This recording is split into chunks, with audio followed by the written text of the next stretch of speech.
concert din nga, kasi may story. Produce na natin. Ayun nga, and speaking of concert, nagkasundo na ba kayo ni Vice Ganda? Wait, Nag-agree na ba naman kayo? siya for me. Sige, Pag sige, nakita niyo siya. No, pero Hindi kasi lagi kayo nakikita like sa isang party, dito kay Bea ba yun? Na kayo Oo, sa bash. So nakita mo yung mga comment. Na-convinced na kaya ni Rita si ano? Hindi, may pinag-uusapan namin doon. Pero happy lang, ano naman kami, talagang super friends naman kami ni Meme. Ako ay, basta kung kailan ready si Meme, super jump in ako dyan. Pero syempre, di ba, no pressure naman on him. Pero kung talagang decidido siya, bakit naman hindi? Diyos ko, paghahandaan ko yan with all the best that I can.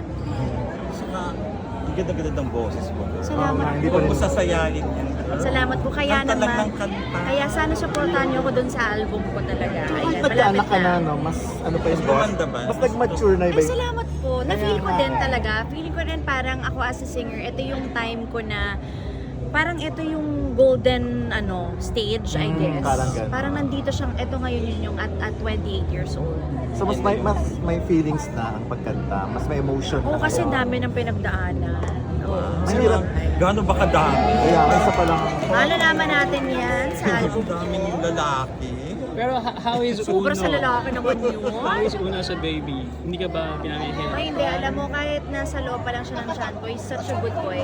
Lalo na nung, paano siya naging good boy? Kasi hindi niya ako pinapahirapan. Never ako sumuka ng sobrang lala nung pregnant ako. Hindi ako basta-basta sumasakit ng ulo. Hindi ako nagkaka-episodes. Even nung lalo na nung nanganak siya, he's such a happy boy. Very. Easy pregnancy pa daw. Medyo, yes. So ano mga Parang hindi mga ganun? parang hindi ka nga stress.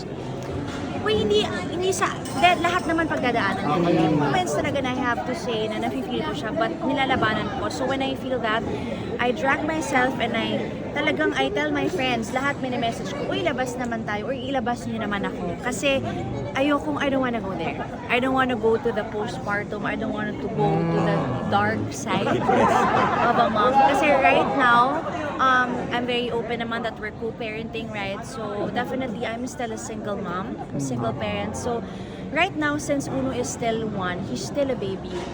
The main source, ako yun eh. Ako yung main source ng happiness niya, lahat ng klaseng emotion. So, if hindi ako puno, wala siyang pupupunan.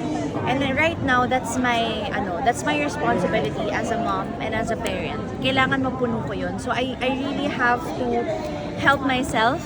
I really have to be busy talaga. Hindi pwedeng isang emosyon lang yung may bibigay ko sa akin. So may